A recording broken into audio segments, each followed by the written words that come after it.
ఆంధ్రప్రదేశ్ ఉప ముఖ్యమంత్రి పవన్ కళ్యాణ్ ప్రజలకు ఇచ్చిన హామీని నిలబెట్టుకున్నారు. ఈ విషయాన్ని సోషల్ మీడియా వేదికగా తెలియజేశారు. గుడివాడ నియోజకవర్గంలోని 44 గ్రామాల ప్రజలు కలుషిత నీటి ఇబ్బందులు పరిష్కరించాలని పవన్ కళ్యాణ్ కు అక్కడి స్థానిక ఎమ్మెల్యే వెనిగండ్ల రాము విజ్ఞప్తి చేశారు. దీంతో వెంటనే స్పందించిన పవన్ కళ్యాణ్ యుద్ధ ప్రాతిపదికన పనులు చేపట్టాలని అధికారులను ఆదేశించారు. దీంతో 40 ఫిల్టర్ బెడ్లను మార్చి కాలుష్య రహిత స్వచ్ఛమైన రక్షిత తాగునీరు అందించేందుకు గ్రామీణ నీటి సరఫరా శాఖ విభాగం పనులు ప్రారంభించింది. ఈ పనులను స్వయంగా డిప్యూటీ సీఎం పవన్ కళ్యాణ్ పరిశీలించి జనవరి 2025 నాటికి 44 గ్రామాలకు తాగునీటి కష్టాలు తీర్చాలని అధికారులకు ఆదేశాలు జారీ చేశారు.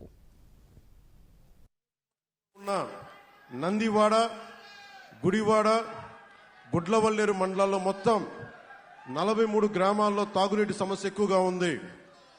నీరు రంగు మారిపోయింది, తాగడానికి అసలు ఉపయోగపడదని ఇప్పుడు నా దృష్టికి తీసుకొచ్చి ఇది నీళ్ళు ఎలా ఉంటాయి ఈ 43 గ్రామాల్లో చూపించారు. ఇప్పుడే మీరు చూడండి, ఇంతమంది ఇన్నిసార్లు 5 సంవత్సరాల్లో మీరు 151 మంది వైసీపీ ఎమ్మెల్యేలని మీరు గెలిపించారు.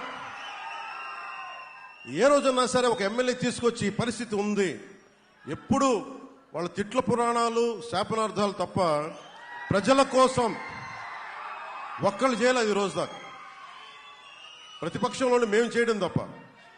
ఎందుకని వెనిగొండ రాము గారు నిజంగా మనస్ఫూర్తిగా మెచ్చుకుంటాను. నన్ను ఈ నీళ్లు చూడండి, ఇది చూడండి ఎలా ఉన్నాయి.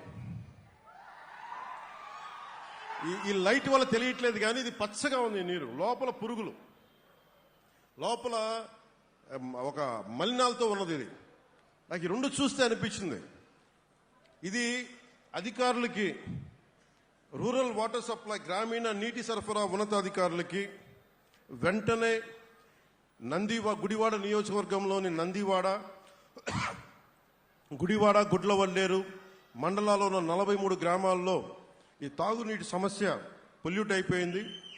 మీరు ప్రతి గ్రామాలకి టీమ్స్ని వేసి నీటి నాణ్యతను పరీక్షించి వెంటనే సమస్యని పరిష్కరించాలని నేను అధికారులను ఆదేశిస్తూ ఉన్నాను. గుడివాడ నియోజకవర్గంలో ఉన్న నందివాడ, గుడివాడ, గుడ్లవల్లేరు మండలాల్లో మొత్తం 43 గ్రామాల్లో తాగునీటి సమస్య ఎక్కువగా ఉంది. నీరు రంగు మారిపోయింది.